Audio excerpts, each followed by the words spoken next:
शिक्षण क्षेत्रात काम करणारे एक शिक्षण तज्ज्ञ अजून आहेत की जे आहेत महर्षी धोंडो केशव कर्वे यांचा आपण विचारांचा अभ्यास करूया की परोपकार पुण्याय पापाय परपीडनम. आकाशावर नेम धर म्हणजे तुझा बाण झाडापर्यंत तरी जाईल. या बोधवचनाला जीवनाचे तत्वज्ञान मानून ती प्रत्यक्ष कृतीत उतरवणारे, परिश्रम व त्यागाचे प्रतीक असणारे महर्षी धोंडो केशव कर्वे यांचे संपूर्ण जीवन सामाजिक सुधारणा व विशेषतः शिक्षण ज्या स्त्री शिक्षणासाठी त्यांनी वाहिलेले आहे. महर्षी धोंडो केशव कर्वे यांचे जीवनचरित्र. त्यांचा जन्म 18 एप्रिल 1858 साली झाला. तर स्थळ होते रत्नागिरी जिल्ह्यातील शरावती. प्राथमिक शिक्षण त्यांचं मुरुड गावी झालं आणि स्फूर्तिस्थान असलेले सोमन गुरुजी आणि रावसाहेब मंडलिक होते. तर पदवी परीक्षा त्यांनी विल्सन कॉलेजमध्ये 1884 साली दिलेली होती. त्यांचे अध्यापन कार्य हे एल्फिन्स्टन हायस्कूल व रॉबर्ट मनी हायस्कूल व मराठा हायस्कूल, फर्ग्युसन कॉलेज या ठिकाणी त्यांनी केलेले आहे. त्यांचा विवाह 11 मार्च 1893 साली झाला. त्यांची पत्नी आनंदीबाई. 1893 साली विधवा विवाहोत्तेजक मंडळाची त्यांनी स्थापना केली. 1896 मध्ये अनाथ बालिकाश्रम मंडळाची त्यांनी स्थापना केली. 1916 मध्ये महिला विद्यापीठाची स्थापना केली. नंतर 1917 मध्ये अध्यापिका शाळेची स्थापना केली. नंतर 1918 मध्ये त्यांनी पुणे कन्या शाळेची स्थापना केली. तर 1944 मध्ये समता संघाची स्थापना केली. 1955 मध्ये पद्मविभूषण पदवी त्यांना अर्पण केली गेली. नंतर 1958 मध्ये त्यांना भारतरत्न पदवी बहाल केली गेली. त्यानंतर 1962 मध्ये त्यांचा मृत्यू झाला. अशा प्रकारे त्यांचं संपूर्ण जीवनचरित्र आहे. तर जीवनविषयक त्यांचे तत्वज्ञान काय होते ते आपण बघूया की महर्षी कर्वे हे उपारण्य अण्णासाहेब कर्वे यांनी 1915 साली जीवनाचे अनेक बरे वाईट आलेले जे अनुभव आहे यावरून त्यांचे जीवनचरित्र लिहिलेले आहे. तसेच जानेवारी 1948 या नवभारत मासिकामध्ये माझ्या जीवनाचे तात्विक अधिष्ठान हा लेख त्यांनी लिहिलेला आहे. या दोन्हीवरून त्यांच्या जीवनाकडे पाहण्याचा दृष्टिकोन आपल्याला सांगता येईल की मनाची शांती हेच जीवन सर्वस्व, हाच मोक्ष. संकुचित वृत्ती सोडून निस्वार्थीपणे तसेच समाधानी वृत्ती ठेवून जीवन जगावे. आत्मा व परमेश्वर या केवळ कल्पना असाव्यात. तर ठराविक चाकोरीचे जीवन त्यांना पसंत नव्हते. तर बुद्धिवादाच्या कसोटीवर उतरणारे संघर्षमय जीवनाचे ते पुरस्कर्ते होते. विचार करून प्रामाणिकपणे आपली मते व श्रद्धा बनवून त्यानुसार आचरण असावे. मनुष्याच्या बोलण्यावर त्यांची किंमत करण्यापेक्षा तो वागतो कसा, करतो काय यावर त्यांची योग्यता ठरवली पाहिजे. जीवनात श्रद्धा, शुद्ध आचरण, बोलल्याप्रमाणे कृती या तत्वांवर त्यांचा विश्वास होता. तर त्यांचे शिक्षणविषयक जे विचार होते ते आहेत की महर्षी कर्वे यांनी अनेक सामाजिक व शैक्षणिक संस्थांची निर्मिती केली. ते आता आपण बघितलेलेच आहे. कारण त्यांच्या मते शैक्षणिक संस्था व सामाजिक संस्था ह्या एकमेकांशी पूरकच असतात आणि या शैक्षणिक संस्थांचा विकास म्हणजे पर्यायाने समाज विकासच असतो. शिक्षण हे जीवनोपयोगी तसेच व्यावसायिक असावे. स्त्री शिक्षणाच्या प्रसाराचे कार्य महर्षी कर्वे यांनी केलेले आहे व भारतीय स्त्री शिक्षणाची मूलभूत तत्वे महर्षी कर्वे यांनी मांडलेली आहेत. ती अशी आहेत की स्त्रिया मानवजातीचे घटक व स्वत्व विशिष्ट व्यक्ती आहेत. ते ओळखून जर त्यांना शिक्षण दिले तरच त्यांचा व्यक्तिमत्वाचा विकास होईल. सुपत्नी व सुमाता होण्यासाठी पात्रता अंगी येईल असे शिक्षण द्यावे. मातृभाषा हेच शिक्षणाचे माध्यम असावे. आयुष्यात वेळ पडल्यास स्वतःच्या पायावर उभं राहून स्वाभिमानपूर्ण जीवन त्यांना जगता येईल असे शिक्षण स्त्रीला द्यावे.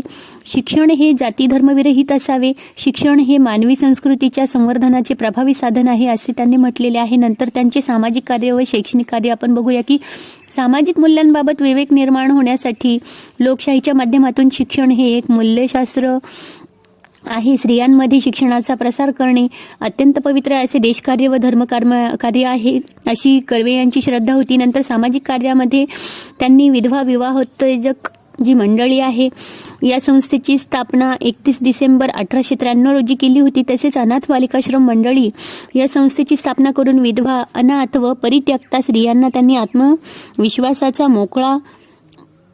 मोठा मार्गही करून दिलेला आहे. त्यानंतर स्त्रियांचा उद्धार करावा या दृष्टीने महर्षी कर्वे यांनी 4 नोव्हेंबर 1908 रोजी निष्काम कर्म मठाची स्थापना केलेली आहे. नंतर स्त्री शिक्षणाच्या कार्याला भरीव स्वरूप देण्यासाठी त्यांनी 3 जून 1916 रोजी कर्वेंनी स्वतंत्र महिला विद्यापीठाची स्थापना केली व याचे हेतू असे आहेत की स्त्रियांकरता मातृभाषेच्या माध्यमातून शिक्षणाची सोय करणे, नंतर स्त्री जीवनास पोषक अशा गृहजीवनास उपयुक्त विषयांचे ज्ञान देणे, नंतर वर्तनकालीन स्त्री वर्गाच्या शारीरिक व मानसिक प्रकृतीला अनुसरून योग्य होईल असा अभ्यासक्रम तयार करणे, आंतरराष्ट्रीय महत्त्वाची जी भाषा आहे म्हणून इंग्रजी भाषेचे महत्त्व ओळखून त्याच्या अध्यापनाची व्यवस्था करणे. त्या अभ्यासक्रमाबद्दल म्हणतात की स्वाभाविक कल हा सामाजिक गरजा लक्षात घेऊन स्त्रियांच्या व्यक्तिमत्व विकासासाठी कर्वेंनी काही उपक्रमही सुचवलेले आहेत. आता आवश्यक विषयात कालमान परिस्थितीनुसार शिशुसंगोपन, गृहविज्ञानशास्त्र, शरीरशास्त्र व आरोग्यशास्त्र हे विषय असावेत. व्यावसायिक शिक्षणाच्या दृष्टीने वैद्यक व्यवसाय व परिचारिकेचे शिक्षण देण्यात यावे. तसेच ऐच्छिक विषयामध्ये वनस्पतीशास्त्र, मानसशास्त्र, बालमानसशास्त्र, शिक्षण, चित्रकला, संगीत या विषयांचा समावेश करावा. अशा प्रकारे यत्र नार्यस्तु पूज्यन्ते रमन्ते तत्र देवता या उक्तीनुसार स्त्री शिक्षणाला महत्त्व दिले पाहिजे. तसेच मॅक्सिम गोर्की आपल्या मदर या कादंबरीमध्ये म्हणतात की God wanted to be everywhere so he created mother. देवाला असे वाटते की मॅक्सिम गोर्की म्हणतात की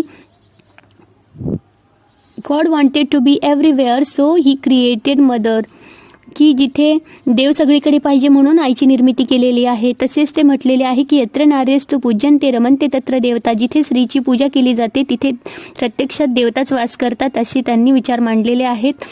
नंतर या विचारांनुसार स्त्रियांचे समाजातील स्थान लक्षात घेऊन आपल्या सर्व जीवनाची आपल्याला कर्तव्य दक्षता स्त्री शिक्षणाला मानणारे व जन्मोजन्मी स्त्री शिक्षणाचेच कार्य आपल्या हातून घडावे अशी जे इच्छा व्यक्त करणारे महर्षी धोंडो केशव कर्वे आहेत, हे भारतीय शिक्षणशास्त्राचे किंवा स्त्री शिक्षणाचे शिल्पकारच होते. आता महर्षी कर्वेंच्या विचारांवर वादांचा काय परिणाम झालेला आहे ते आपण बघूया. की आता आपण केलेल्या विवेचनावरून आपल्याला जुन्या सामाजिक रूढी परंपरा यांना विरोध करून स्त्री शिक्षणाला महत्त्व देऊन कर्वे यांनी सामाजिक व शैक्षणिक कार्य केलेले आहे आणि समाजाची पुनर्रचना करण्याचा प्रयत्न त्यांनी केलेला आहे. म्हणून पुनर्रचनावादाचा प्रभाव तसेच प्रत्यक्ष कृतीद्वारे सत्यामध्ये कल्पना उतरवणारे म्हणून कार्यवादाचा प्रभाव त्यांच्या विचारसरणीवर आपल्याला दिसून येतो. महर्षी धोंडो केशव कर्वे आता यांनी थोर शिक्षणतज्ञ होते. त्यांना पूर्ण 104 वर्षाचे आयुष्य लाभलेले होते. 1857च्या युद्धापासून ते 1947 पर्यंतच्या सर्व घटनांना ते साक्षी होते आणि राजकीय आंदोलनापासून ते दूर राहिले आणि अत्यंत निष्ठापूर्वक स्त्रियांची जी दुःस्थिती सुधारण्याचे व शिक्षणाचे कार्य त्यांनी केले. त्यांचा कृतिनिश्चय किंवा दृढ निश्चय हा मोठा असल्यामुळे त्यांचे चित्त हे अंगीकृत कार्यापासून अजिबात विचलित झालेले नाही. तर ताराबाई शिंदे कृत स्त्री पुरुष तुलना आणि पंडिता रमाबाई यांच्या स्त्री धर्मनीती, त्याचबरोबर ज्योतिराव फुले, महादेव रानडे व गोपाळ गणेश आगरकर यांचे स्त्री शिक्षण सुधारणा किंवा सुधारणाविषयक जे कार्य आहे कर्वे यांना मार्गदर्शक ठरावे अशा स्वरूपाचे होते. आणि कर्वे यांचा मोठेपणा हा की आपल्या मर्यादा ओळखून त्यांनी स्त्री सुधारणेच्या संदर्भामध्ये स्वतंत्र मार्गाने आपली वाटचाल केलेली आपल्याला सुरुवातीला व्यक्तिगत पातळीवर बंडखोर वर्तन करून क्रमशः सामाजिक पातळीवर आपल्याला व्यापक स्वरूपाचे स्त्रीदास्य विमोचनाचे कार्य त्यांनी पार पाडलेले दिसून आलेले आहे. त्यामध्ये राजकीय आंदोलनापासून व त्यातील उलाढालींपासून कर्वे आयुष्यभर दूर राहिले आणि अत्यंत निष्ठापूर्वक स्त्रियांची जी दुःस्थिती आहे ते सुधारण्याचे व स्त्री शिक्षणाचे कार्य त्यांनी केलेले आहे. त्यांचा स्त्री कार्याविषयी जी कृतिनिश्चय मोठा असल्यामुळे त्यांचे चित्त अंगीकृत कार्यापासून अजिबात विचलित झालेले नाही आहे. नंतर स्त्री सुधारणा विषयीचे कार्य मार्गदर्शक ठरावे असे होते. नंतर स्त्री सुधारणेच्या संदर्भामध्ये स्वतंत्र मार्गाने आपली वाटचाल केलेली आहे. व्यक्तिगत पातळीवर बंडखोर वर्तन करून क्रमशः सामाजिक पातळीवर त्यांनी व्यापक स्वरूपाचे स्त्रीदास्य विमोचनाचे कार्य त्यांनी पार पाडलेले आहे. नंतर स्त्री जातीविषयीचा जो विशेषतः निराधार विधवा स्त्रिया ज्या आहेत त्यांच्याविषयीचे जो करुण भाव आहे त्यांच्या मनामध्ये तो कायम ठाम मांडून राहिलेला आहे. नंतर ज्या रूढी परंपरा व ज्या पुरुषी कृती स्त्रियांच्या अवनतीस किंवा दुर्दशेस कारणीभूत ठरतात त्यांच्यासाठी काहीतरी केले पाहिजे असे त्यांना कायम वाटत राहिले. नंतर बोले तैसा चाले असे कार्य आपल्या हातून होत राहिले पाहिजे असे त्यांना वाटत होते. नंतर विधवेशी लग्न करणे धोंडोपंतांचा निर्णय होता आणि हा त्यांच्या पारंपरिक धर्मविचारांवर केला जाणारा आघातच होता, परंतु त्यांनी तेव्हा ती गोष्ट केल्यामुळे समाजावरती एक नवीन विचार प्रवाह तयार झाल्यानंतर कर्वे यांच्या दृष्टीने स्त्रियांच्या उन्नतीसाठी ते करीत असलेले प्रयत्न हे राष्ट्रकार्याचे होते आणि स्त्री शिक्षणाला आजन्म वाहून घेतले. नंतर स्त्रियांना शिक्षण लाभावे, त्यांना समाजामध्ये मानाचे स्थान लाभावे, यांच्यात आत्मसन्मानाची भावना जागृत व्हावी यासाठी आयुष्यपणाला लावले. नंतर दुःखी स्त्रियांचे जे दुःख ते दूर करण्याच्या एकात्मतेच्या त्यांच्या विचारांचा व कार्याचा प्रसार केला गेला.